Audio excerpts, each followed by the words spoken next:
We have Thursday night football tonight, and it's not the NFL. College football kicks off for week 1, and we have plenty of games on the slate. What prospects that you need to watch on offense, defense, and how about some sleepers? We got all of this covered coming up next.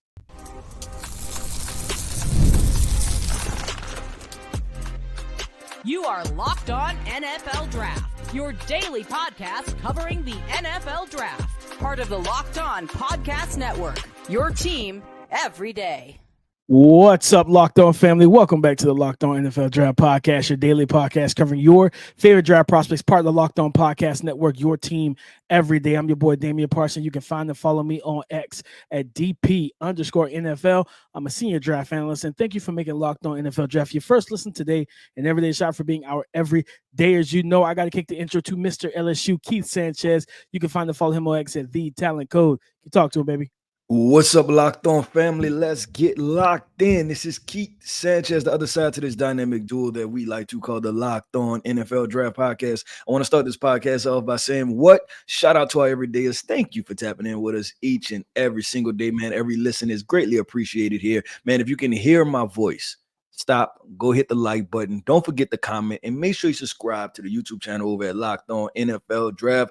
College football week 1. That's why you're here. That's why you to tap in with your guys, man. We're going to give you a breakdown, right? We're going to only talk about Thursday. Then tomorrow we're going to run it back and talk about the whole weekend. So we're going to take this thing step by step, right? As week 1 DP, we got to be detailed, right? To give our everydayers everything they need to know about college football week 1. So we're going to start with the offensive prospects, transition to the defensive prospects to watch. And then we're going to talk about those sleeper prospects that may have big time performances that nobody's talking about. But man, before we get started, why don't you hit them with our title sponsor? Today's episode is brought to you by Game Time. Download the Game Time app, create an account, and use the code LOCKEDONNFL for $20 off your first purchase. Terms apply. Download Game Time today. What time is it? It's game time. Offensive prospects on Thursday, a big slate of games to kick off week 1, Keith, on Thursday Night Football. Of course, one of the bigger matchups is Colorado kicking off their season against North Dakota State. And an offensive prospect that I got to highlight here, Keith, is quarterback from North Dakota State, Cam Miller. Young man is talented. He's a dual threat kind of quarterback. Last year, he had over 27, almost 2,800 yards passing, 19 passing touchdowns with four interceptions. He's listed at 6'1", 212. But guys, please don't get it twisted. This young man also can run the football. In 2023, 128 carries, 645 yards rushing, 5 yards per carry. He had 13 rushing touchdowns. And in this game where Shedeur Sanders, Travis Hunter, all the players at Colorado's offense are going to take the bright lights and all the attention, you got to keep your eye on Cam Miller. And there isn't just a straight running back that you got to pay attention to because they run multiple guys. This is a team, and I'll give you guys real quick the rundown.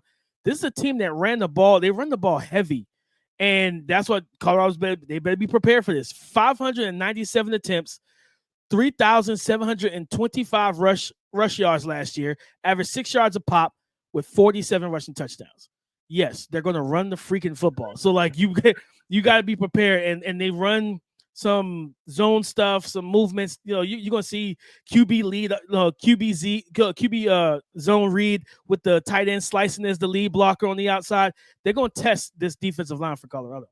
Yeah, I'm gonna go with you. So you brought up the quarterback. I guess we could transition to Colorado's offensive guys, right? And talk about who we're gonna talk about. Shedeur Sanders, obviously a name to watch, right? But then you have obviously Travis Hunter. I think what would be interesting to see is how much, right? The number one conversation. How much does he play on offense versus how much does he play on defense in this game, especially DP? I'm wondering, is this a matchup where you maybe don't play him on defense as much because North Dakota State is going to run the football? Like, is that a thing where you like, you know what, I don't even really want you tackling that much, and if they're going to run the football 50 times a game, right, we could just leave you on the offense side of football. So I'm going to list Travis Hunter as one of those offensive weapons. But DP, I know that you went through Colorado, right?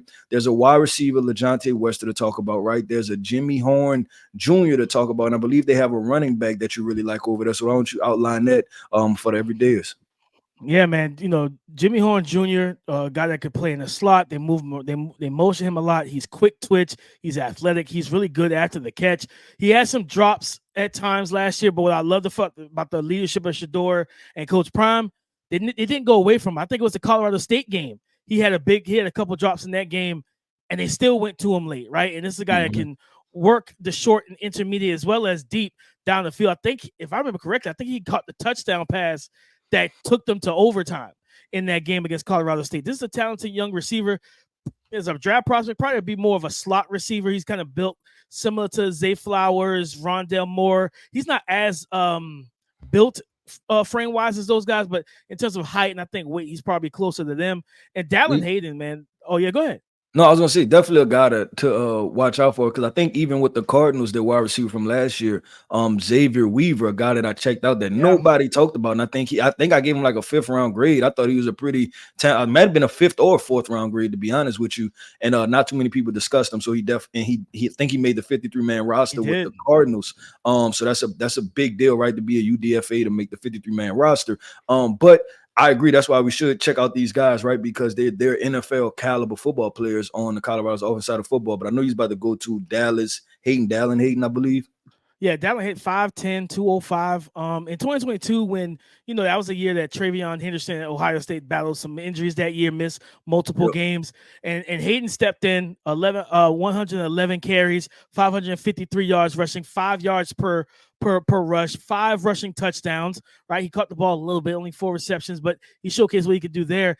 This is the first time since Coach Prime and Shedeur got and this team got there. He's the first time that they've actually had a running back.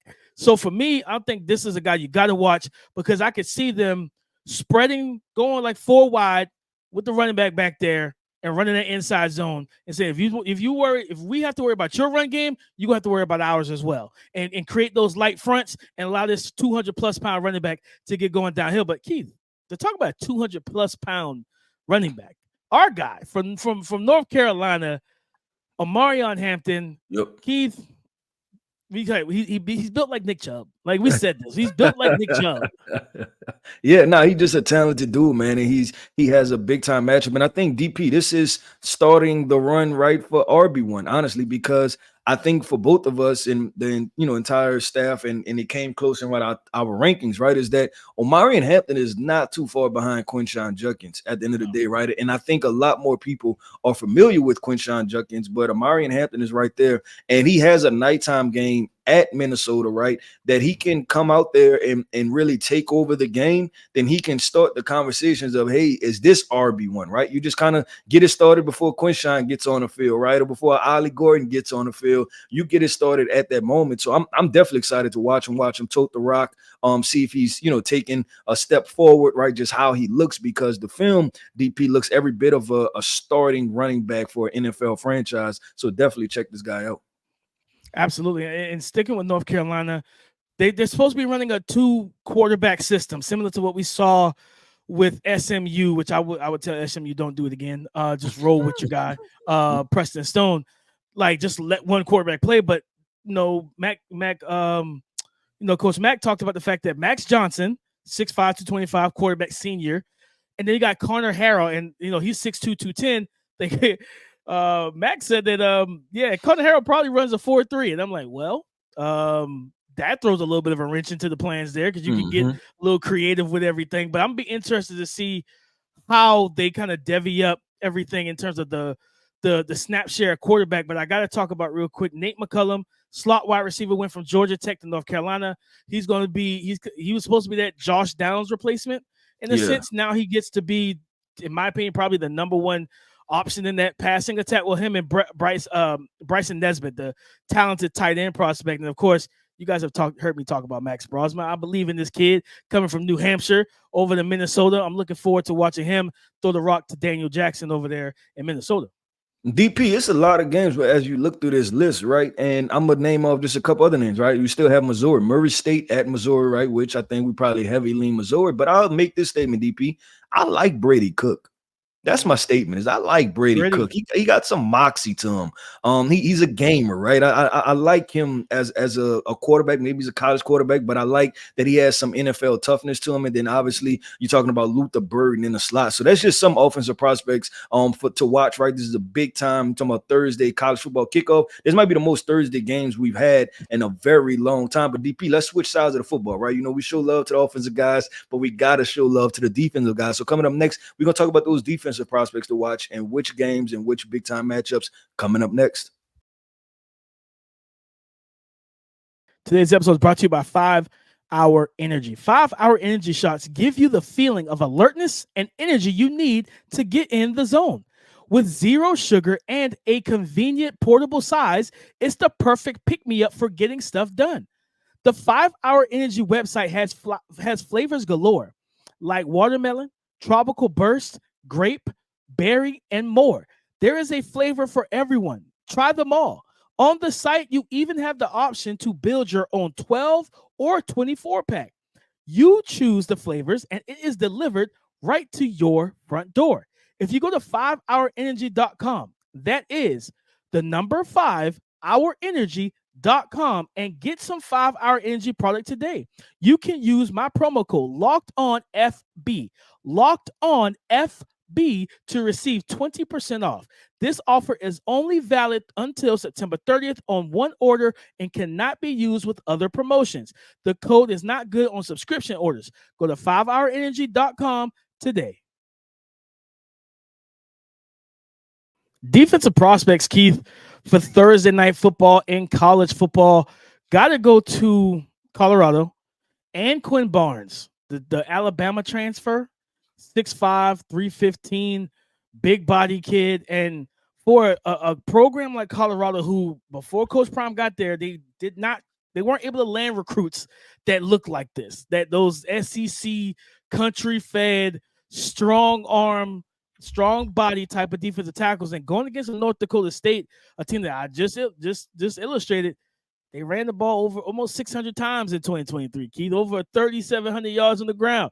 Yeah, 47 rush touchdowns. You need to slow that down, and they do it in a creative way. I think Barnes is going to have to play a big role for this defense. Again, 6'5", 315, SEC pedigree coming over to the Pac-12. He's going to play a big part in how quickly and efficiently they'll be able to slow down that run game. Yeah, I'm gonna name another defensive lineman DP over at Colorado, and that is Chidozie Nwankwo. We used to call him Dot. I don't know if his nickname is Dot, but we used to call him Dot because he's not very tall, but he was a big boy, right? So yeah, I know he had a quick first step, right? Like really quick. I think he transferred from University of Houston to Colorado, but just watch out, right? Because I don't know how much North Dakota State is going to able to pass the ball. So watching him hold up at the point of attack, maybe he's able to get upfield, right? And you know what I like? I like the fact that he's an undersized defensive lineman, and I'm pretty sure Warren Sapp kind of profiled as an undersized guy, right? If I'm not mistaken, he wasn't a big 6'4", 6'5" type of football player. So there's some things that translate for Warren Sapp to, right? He could tell him like, hey, how to, win as the low man, right? Or win as the guy who may not always be the biggest in the matchup and get after it. So definitely check out for Chidozie Nwankwo. I had to get that right, DP.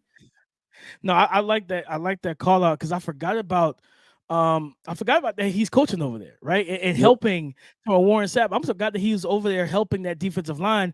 And when you got a guy like that with that knowledge, understanding of leverage, how to block, shed, and get guys off of you, that plays a big part. Got to go to the second level of Colorado's defense, Shiloh Sanders, right? The other son of Coach Prime. And this is a guy that does not mind being physical and putting his face into the fire, man.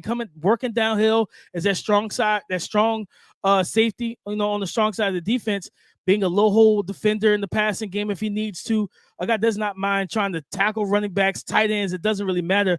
And I think the big thing and one of the narratives I'm going to be looking for, storylines of sort, I'm going to be keying in on this game, Keith, is how physical can that defense kind of wake up to be, right?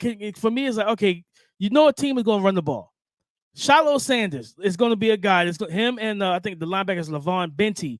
Mm-hmm. You're going to need to be Bentley. You're going to need to be physical right out the gate to kind of set that tone and let North Dakota State know, hey, as much as you want to run it, you might want to throw it. And then that kind of leads me to, I think you asked in the first segment, how much do we see Travis Hunter at corner, right? If they're not going to throw the ball, like, do I play a more offense, right? So because if you could stop and that's what I think it's going to just be a chess match. Say they can stop them on first and second down or limit them and then force them on third downs to throw the ball. I can see Travis Hunter walking onto the field, like instead of being a DPR, like as a pass rusher, he's a DPC. He's a designated pass coverage. Like he just comes on those third downs and he's saying, "Listen, I'm gonna lock up whoever your top receiver is." Who I'll talk about him in the sleeper segment that people need to watch out for. But if you go out there and then lock down the top option, that's gonna help. That's gonna help that defense a lot to be able to keep them off the field and be able to give the ball back to the offense, Keith. But North Carolina, talking about defensive backs, North Carolina has a guy that I want people to keep their eyes on. His name's Elijah, not with an E, with an A, Elijah Huzzy. 5'10", $195. He's got really good footwork, really patient, guy that plays off coverage. He has the size of a nickel, but he plays on the outside too. And this is a guy that, played good ball last year for the most part. And I think when we say defense and you talk about North Carolina, a lot of people don't think that they have anybody worth watching, but for Elijah Huzzy, I think we need to keep our eyes on him because Daniel Jackson, I talked about him, I mentioned him in the first segment. That's the number one wide receiver over there in Minnesota. You're gonna have to limit him to put a little bit of pressure on Max Brosmer and everything for North Carolina. And then they have an edge rusher too, Keith Kamen Rucker, a guy who came out of that was kind of the telltale of getting for South Carolina's O-line. It wasn't going to be a great year because remember last year they played North Carolina, gave them 9 sacks. Kamen had like 3.5 in that game, and I thought he was going to come out in the past draft in 2024, but he decided to go back to school. I think this is a big game for him to kind of hit the ground rolling again, and then let's see if you can keep that momentum all season and not kind of slow down or fizzle out throughout the 2024 season. Yeah, I remember you talking about him early on, DP. It was him. Then I want to say North Carolina had another linebacker, I believe. I remember you talking Cedric about Gray. Yeah, Cedric Gray. Yeah, I knew it. I'm like, okay, I remember this happening, right? But yeah, I remember you talking about him a lot, right? And it might have been one of our early episodes of last year, right? Talking about week 1 or week 2. He's kind of like, watch out for this guy, DP. Kansas is playing. You need to check out Kobe Bryant, right? The cornerback. Yeah. This guy is fluid mover, quick twitch, explosive. How many times have we seen these type of guys, DP, go to the Senior Bowl, have great one-on-one reps, right? And then now they boost their profile to third, second round grades, right? You've seen it with Max Melton. You've seen it with what's our guy, Drew Phillips, right? I'm trying to think of other just sticky corners that we've seen in this past year's draft that we watched them eye to eye, right? And we was like, man, they're playing really well in man coverage and they boost their profile. I could just easily see the same trajectory for a guy like Kobe Bryant. I mean, heck, even 2023 Senior Bowl, you got Juju Brents, who went out there as one of the stars in practice, and he got drafted with top of the second round, right? Like, yeah, if you can go out there and handle business, his teammate, Keith, Mello Dotson, 6'1", 190, I think they're similar, but I think in terms of like their skill set, like when I was watching Kobe is a really physical, handsy. He wants to disrupt you. Like he's got that dog mentality. He remind me of a little bit. He's a little bit slimmer than him, but mentality. Because I remember talking to this young man who ended up having a really strong rookie year for the Bears, Tyreek Stevenson. Like just a physical, wants to punch you in the mouth, wants to disrupt timing. He can play zone because they'll mix and match coverages. Both of those guys, him and Mello Dotson, both have ball skills. Mello had 4 interceptions last year, 11 pass breakups. He's listed at 6'1", 190. And I can't remember which game it was I was watching, but early in the game, like played like he was showing press bail, stopped, dropped, and broke downhill and took it. I think he took it back to the house for a pick 6. And both of them are really good. UNLV, Kobe Bryant had a great interception where he's playing zone on his guy. You got a crosser from backside working towards into his zone, and he just reads the quarterback's eyes and jumps it. And I'm pretty sure the quarterback had no inkling that he was sitting right there or that he was going to be able to make a play. So that defense, those are the 2 best defenders on that defense, and they're both your corners. And also in a strong cornerback class, These two guys don't get mentioned enough at all. And I think this is an opportunity for them to really put everybody on those like, hey, I know we're not playing a great team, but please believe we are lockdown type of corners. Yeah, and I remember DP was the last time Kansas was this good consistently.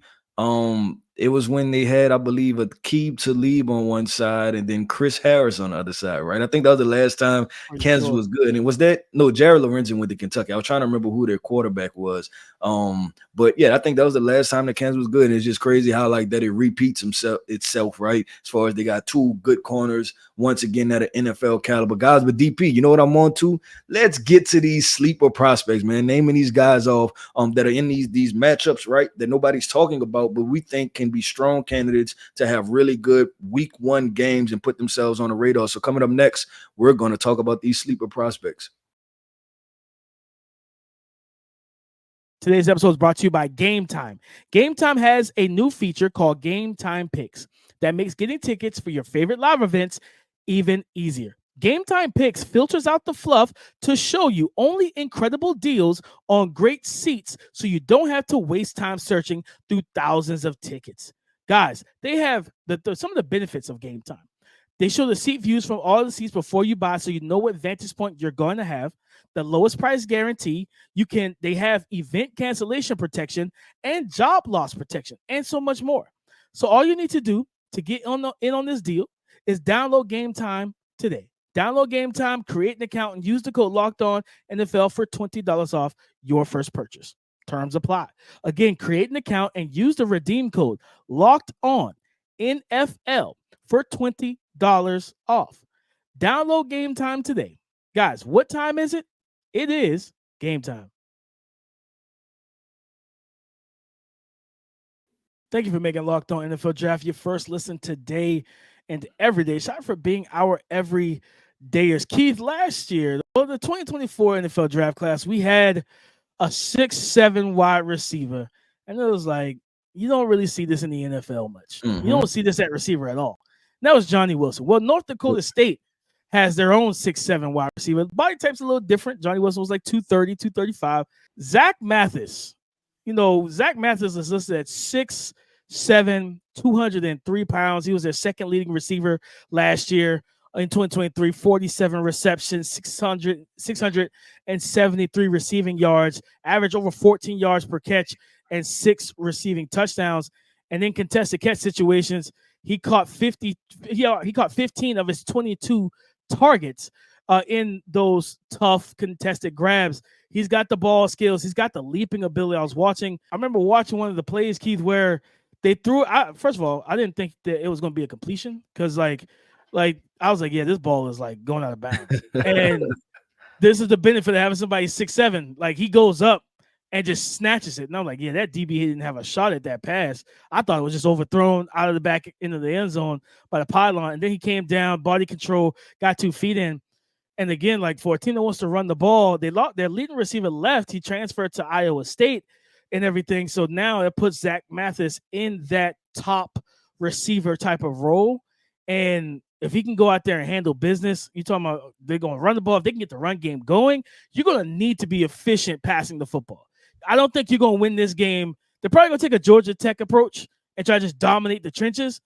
But the difference is Colorado, differently than Florida State, Colorado probably could put up 60 on y'all because that's the type of offensive firepower they have. You're going to need to be able to throw the ball. And Zach Mathis is going to be really big if they are able to get the passing game going at all.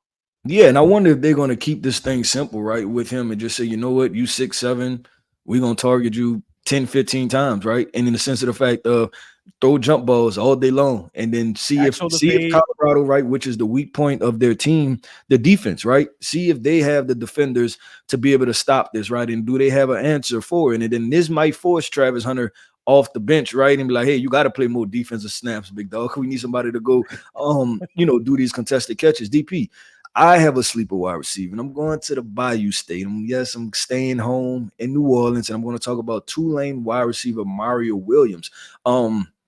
He played a couple years ago, made some noise for himself. He's transferred from USC. He's a highly touted guy from the state of Florida. Went to USC.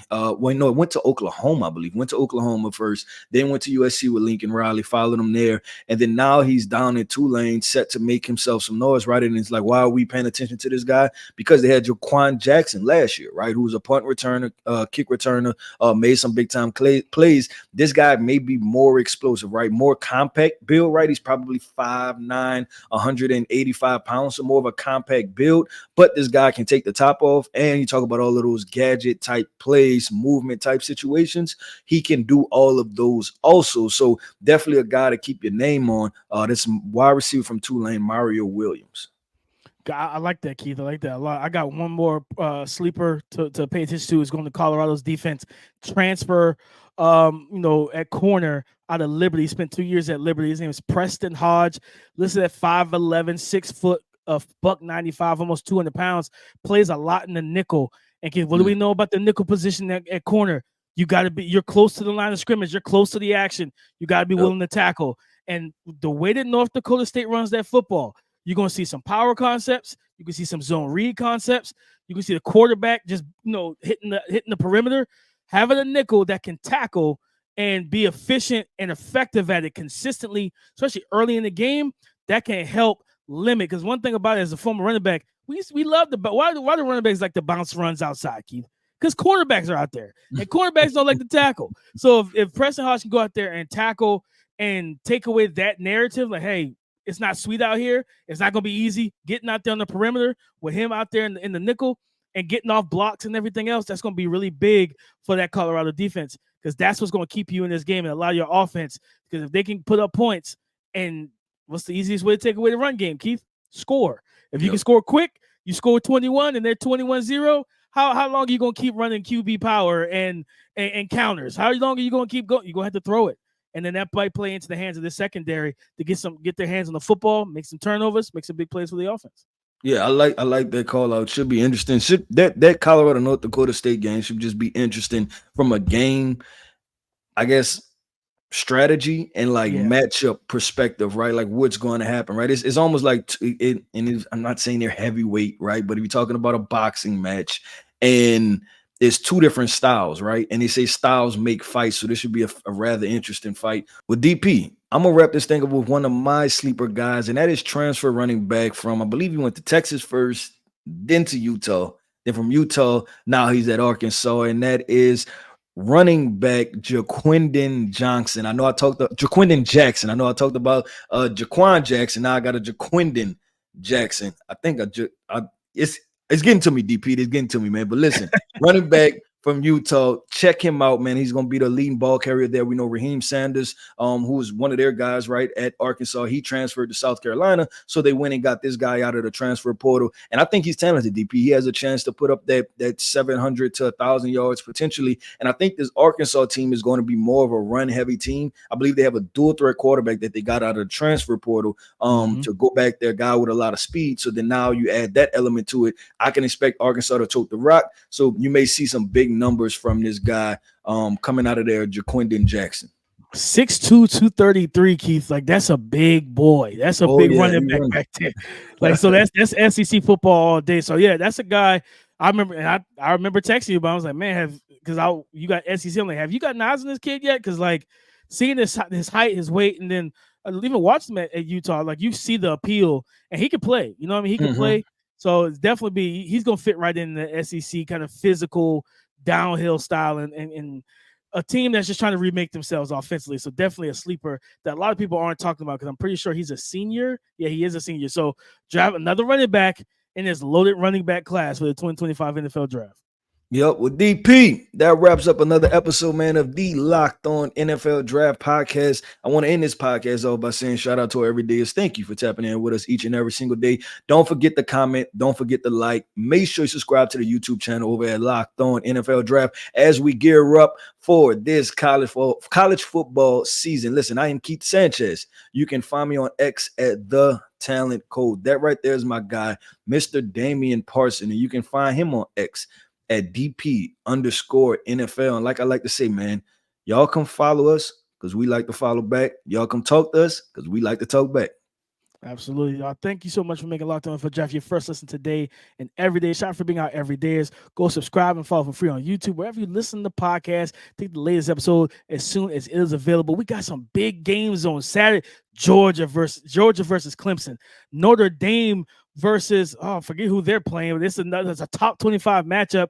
Florida versus Miami. Keith Cam Ward. Like, it's a lot of debuts to kick off week 1 of college football, guys. So we want to bring those games and talk about those prospects on tomorrow's show. So come and join the conversation again tomorrow on the Locked On Podcast Network, your team every day.